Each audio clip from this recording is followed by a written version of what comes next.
नमस्कार मेरे प्रिय मित्रों, राधे राधे। दोस्तों, एक बार फिर से स्वागत है आप सभी मित्र बंधुओं का प्रियंका मोटिवेशनल स्टोरीज में आपका स्वागत है। दोस्तों, एक बार माता लक्ष्मी क्षीर सागर में भगवान विष्णु के पैर दबा रही थी। तो पैर दबाते दबाते माता लक्ष्मी ने भगवान विष्णु से कहा, हे प्रभु, आज मेरे मन में 3 प्रश्न उठ रहे हैं। यदि इन 3 प्रश्नों के उत्तर देकर आप मुझे संतुष्ट करेंगे तो मेरे मन को बहुत शांति मिलेगी। तब भगवान विष्णु कहते हैं, हे देवी, आखिर तुम्हारे कौन से 3 प्रश्न हैं?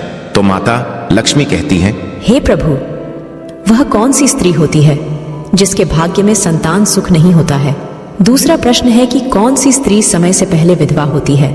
और मेरा तीसरा प्रश्न है कि कौन सा श्रृंगार करने से स्त्री को स्वर्ग में स्थान प्राप्त होता है? दोस्तों, तब भगवान विष्णु कहते हैं कि हे लक्ष्मी, यह तुम्हारे तीनों प्रश्न बहुत ही ज्यादा महत्वपूर्ण हैं। जो भी व्यक्ति इन तीनों प्रश्नों के उत्तर समझकर इस पर्याप्त ज्ञान को अपने जीवन में उतार लेता है, उसे जीवन में सुख की प्राप्ति होती है। दोस्तों, भगवान विष्णु कहते हैं, हे देवी लक्ष्मी, अब मैं तुम्हें तुम्हारे तीनों प्रश्नों के उत्तर एक छोटी सी कहानी के माध्यम से देने वाला हूं। इस कहानी के माध्यम से तुम अपने तीनों प्रश्नों के उत्तर ठीक तरह से समझ पाओगी, परंतु मेरी एक शर्त है, जब तक मैं कहानी सुनाऊं तब तक तुम्हें इस कहानी को ध्यान से सुनना है। तो माता लक्ष्मी कहने लगी, प्रभु, मैं आपको वचन देती हूँ कि इस कथा को मैं पूरे मन और लगन से सुनूंगी। आप कृपया उस कथा को आरंभ करें।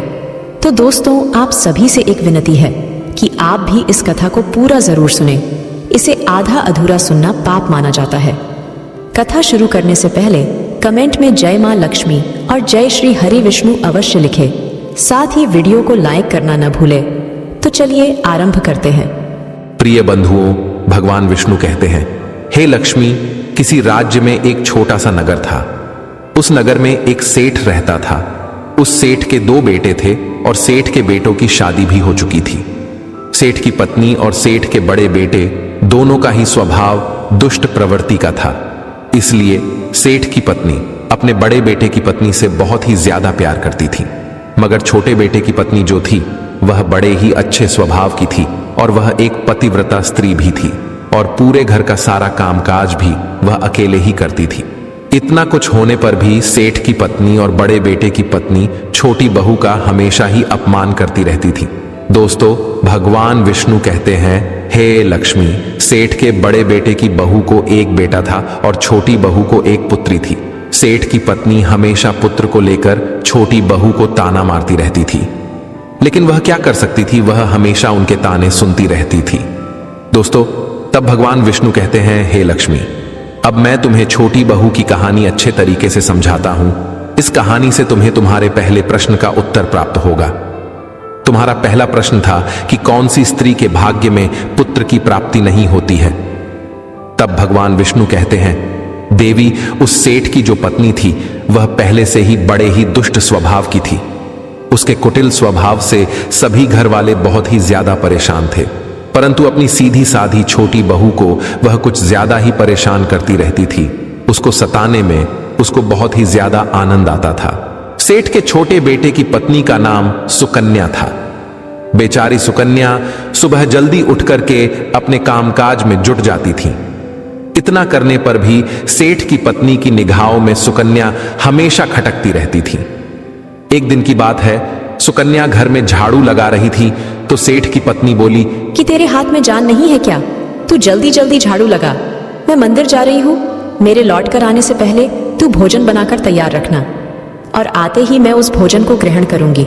और सुन, अन्न का एक दाना भी बर्बाद ना हो पाए। बेचारी सुकन्या करती भी तो क्या वह अपनी सास की बातों को सुनती रही।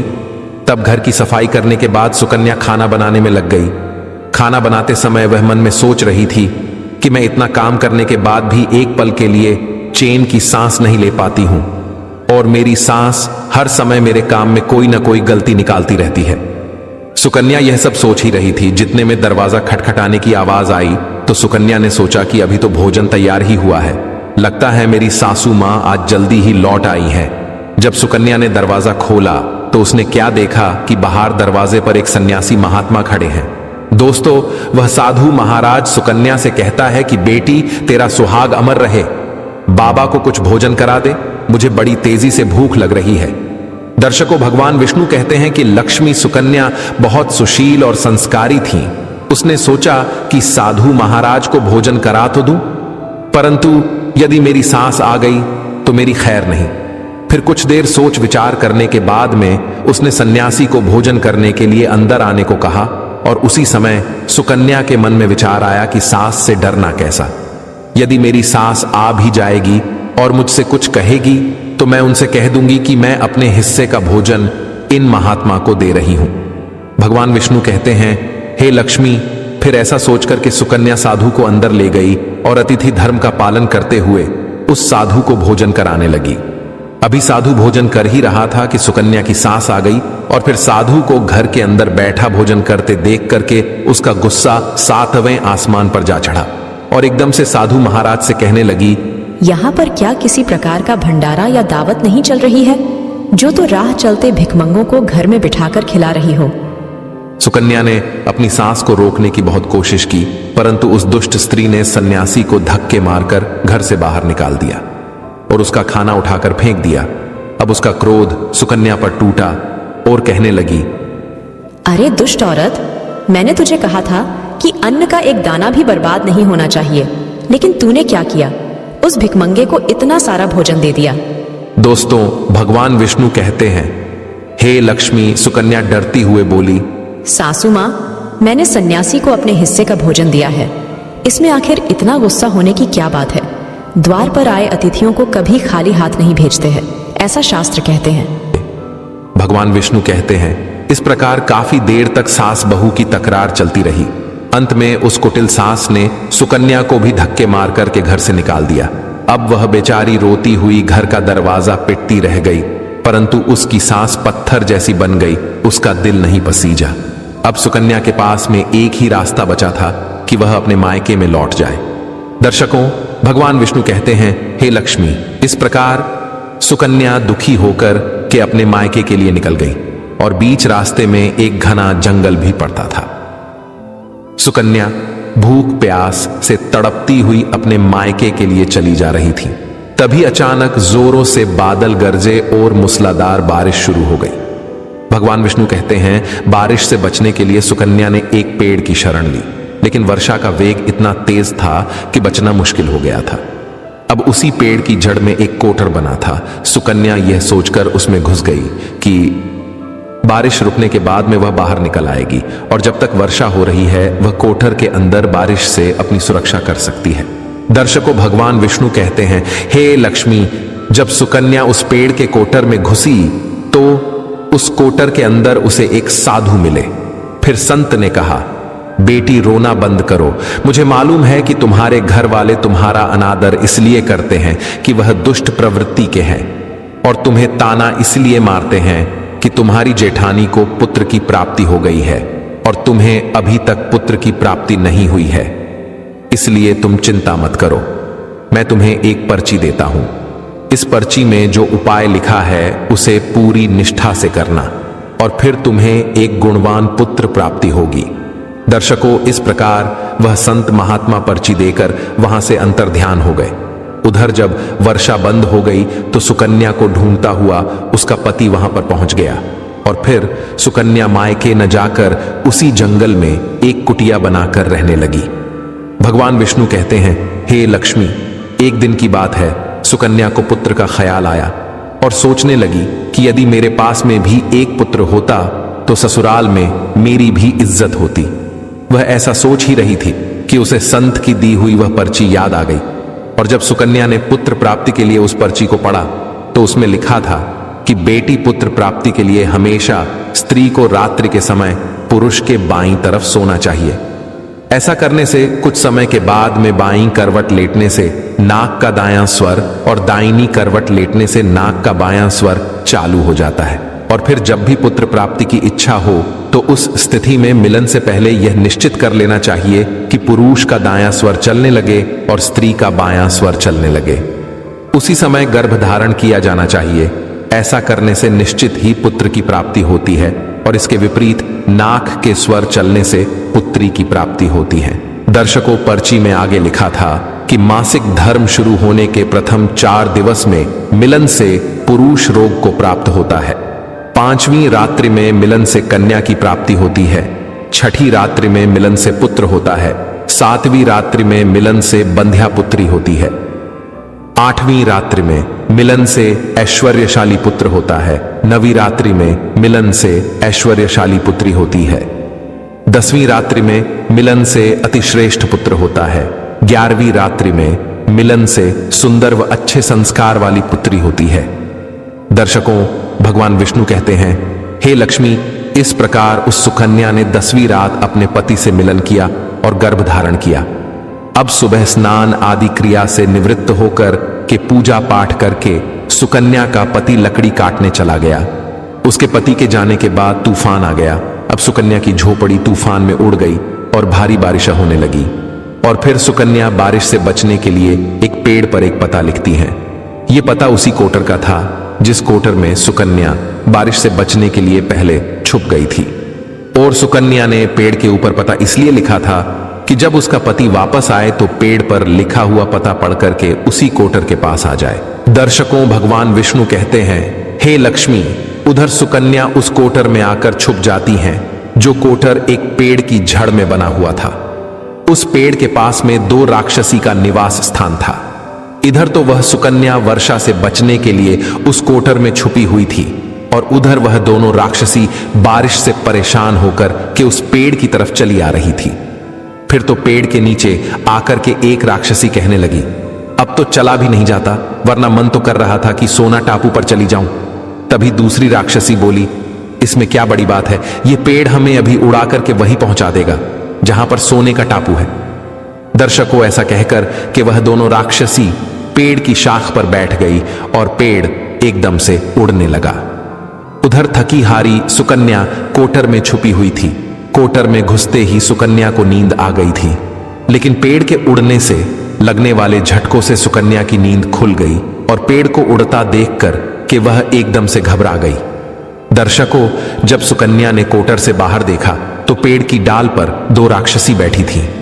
अंततः सुकन्या ने परिस्थिति के साथ समझौता किया और सोचा कि जो होगा अच्छा ही होगा। फिर कुछ देर की उड़ान के बाद में वह पेड़ एक सोना टापू पर पहुंचकर के उतर गया। उधर दोनों राक्षसी को भूख लग रही थी, इसलिए वह दोनों शिकार की तलाश में निकल गई। भगवान विष्णु कहते हैं, हे लक्ष्मी, उन दोनों राक्षसी के जाने के बाद में सुकन्या कोटर से बाहर निकली और उसने चैन की सांस ली। अब जैसे ही सुकन्या ने सोना टापू पर फैली रेत को देखा तो एकदम से अचंभित में पड़ गई कि यह रेत तो चमचमा रही है। और जैसे ही सुकन्या ने रेत को हाथों में उठाया तो एकदम से चिल्लाने लगी, अरे यह तो सोने की रेत है। और फिर सुकन्या ने अपनी साड़ी की आंचल में वह जितनी रेत बांध सकती थी उसने बांध ली और पुनः आकर के उसी कोटर में छिप गई। दर्शकों, भगवान विष्णु कहते हैं, इधर तो सुकन्या का उस कोटर में वापस जाना हुआ, उधर दोनों राक्षसी पेड़ पर वापस आ गई और वह आपस में कहने लगी, आज तो भरपेट खाना खा करके पूरी तृप्ति हो गई, अब चलो वापस लौट चलते हैं हम जहां से आए थे। और फिर इस प्रकार थोड़ी देर में वह पेड़ उड़ करके उसी स्थान पर पहुंच गया जहां से वह पेड़ उड़ करके गया था। भगवान विष्णु कहते हैं, लक्ष्मी, वह सुकन्या तब तक उसी कोटर में छुपी रही जब तक किसी कार्यवश वह राक्षसी उस पेड़ से चली नहीं गई।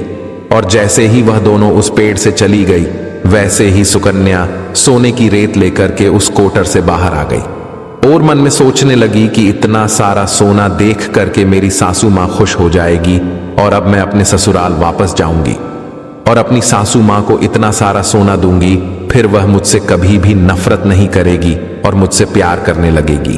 भगवान विष्णु कहते हैं, हे लक्ष्मी, इधर तो सुकन्या ऐसा सोच रही थी, तब तक सुकन्या का पति सुकन्या को ढूंढता हुआ उसी कोटर की तरफ आ जाता है और सुकन्या अपने पति को सारी बात बताती है और अपने पति के साथ वापस अपने ससुराल पहुंच करके अपनी सासू माँ से कहती है, देखो सासू माँ, मैं आपके लिए क्या लाई हूं।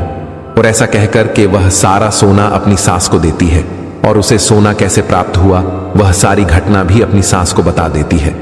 भगवान विष्णु कहते हैं, सोना लेने के बाद में सुकन्या की सास एकदम से क्रोधित होकर के बोली, अरे मूर्ख औरत, तू बस इतना ही सोना लेकर आ गई।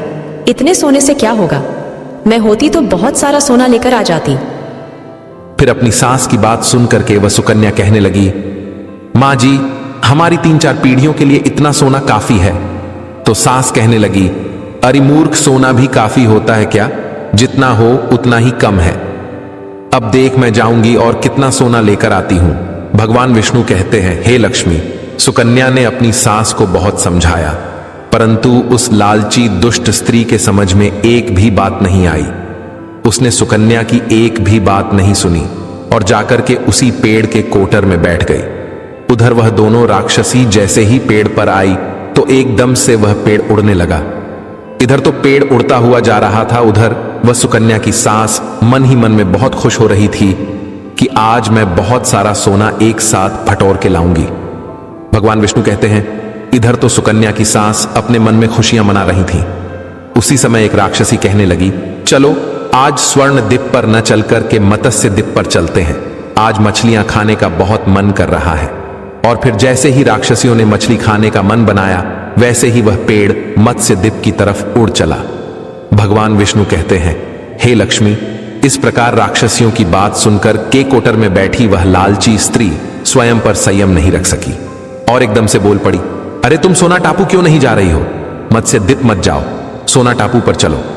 अब जैसे ही उस लालची स्त्री इतनी आवाज दी तो राक्षसियों ने समझ लिया कि इस पेड़ की कोटर में कोई जरूर छिपा बैठा है और उन्होंने एकदम से जैसे ही कोटर में प्रवेश किया और फिर जैसे ही उन दोनों राक्षसियों ने उस लालची स्त्री को देखा तो एकदम से उसे उठा करके पेड़ से नीचे फेंक दिया और धरती पर गिरते ही उस लालची स्त्री की मौत हो गई।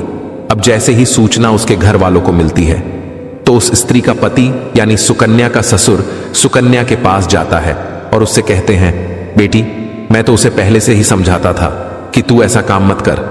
कभी भी किसी को लालच नहीं करना चाहिए और बहुएं बेटी की तरह होती हैं, उनको प्यार देना चाहिए। मगर उसने मेरी एक भी बात नहीं मानी और उसे उसके कर्मों का फल आज मिल गया।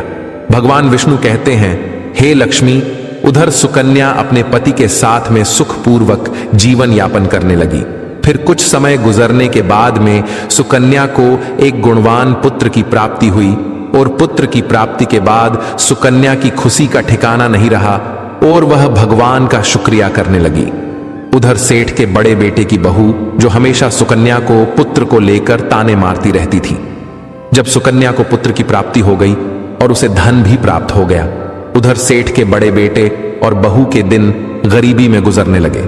तो सेठ की बड़ी बहू जाकर के सुकन्या के आगे हाथ जोड़ करके अपनी गलती के लिए माफी मांगने लगती है। सुकन्या एक बहुत ही दयावान स्त्री थी और बहुत ही मधुर संबंध वाली स्त्री थी, इसलिए वह अपनी जेठानी को माफ कर देती है और वह जो भी सोना लेकर आई थी उसमें से कुछ सोना वह अपनी जेठानी को भी दे देती है। इस प्रकार वह पूरा परिवार अच्छे से जीवन यापन करने लगता है। भगवान विष्णु कहते हैं, लक्ष्मी, इस प्रकार जब समय धीरे धीरे सुखपूर्वक व्यतीत होने लगा तो सेठ की बड़ी बहू का जो पुत्र था वह अवगुणी था, इसलिए उसने सारा धन अवगुणों में बर्बाद कर दिया और सुकन्या को जो पुत्र हुआ था वह बहुत ही गुणवान था। वह अपने जीवन में इतना आगे बढ़ा कि उसने अपने मां बाप का नाम रोशन कर दिया। और फिर जब सुकन्या और उसकी जेठानी का जीवन समाप्त हुआ तो सुकन्या को स्वर्ग की प्राप्ति हुई और उसकी जेठानी को नरक में स्थान मिला। भगवान विष्णु कहते हैं, लक्ष्मी, तुम्हारा पहला प्रश्न था कि कौन सी स्त्री के भाग्य में पुत्र नहीं होता, तो समझ लो, संत के द्वारा दिए गए पर्चे के विपरीत जो कार्य करते हैं उनके भाग्य में पुत्र योग नहीं होता। लक्ष्मी, तुम्हारा दूसरा प्रश्न था कि कौन सा गहना पहनने से स्त्री या पुरुष की दर्दनाक मौत होती है, तो समझ लो, वह है लालच रूपी गहना जो सेठ की पत्नी ने पहना था और खूब सारा सोना लाने के लालच में कोटर घुस गई और राक्षसियों द्वारा नीचे फेंक दिए जाने के कारण सेठ की पत्नी की दर्दनाक मौत हो गई। इसलिए लालच रूपी गहना कभी नहीं पहनना चाहिए। लक्ष्मी, अब तुम्हारा तीसरा प्रश्न था कि कौन सा श्रृंगार करने से स्त्री को स्वर्ग में स्थान मिलता है, तो वह चरित्र रूपी श्रृंगार यानी कि चरित्रवान और पतिव्रता स्त्री सेठ की छोटी बहू सुकन्या की तरह मृत्यु के बाद स्वर्ग में जाती है। इसलिए हर विवाहित स्त्री को पतिव्रता और चरित्रवान होना चाहिए। दोस्तों, आपको यह कहानी कैसी लगी कृपया हमें कमेंट में जरूर बताएं। अगर आपको कहानी पसंद आई हो तो अपने मित्र बंधुओं के साथ जरूर शेयर करें। आशा करते हैं यह जानकारी आपको अच्छी लगी हो। अधिक धार्मिक जानकारी के लिए हमारे 18 ही पुरानों चैनल को सब्सक्राइब करें और हमसे जुड़े रहें। आप सभी का धन्यवाद।